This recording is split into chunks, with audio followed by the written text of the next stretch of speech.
Hi, I'm Craig with ApplianceVideo.com. Today, we'll be taking a look at the door lock on the Samsung top-load washing machine.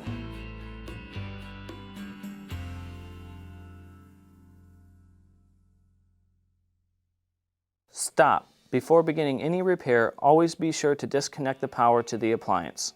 It is also recommended to test the outlet for the proper voltage. Remember to also turn off the water.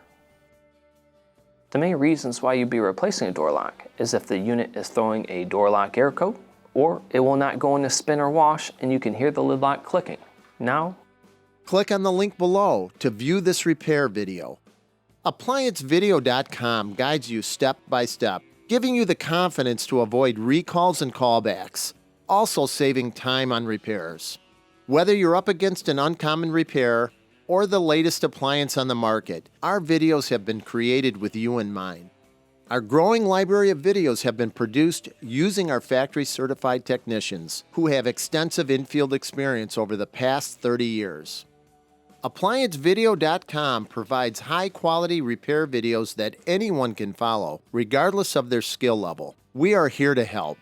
Click on the link below to view this repair video and let us help you do it right the first time.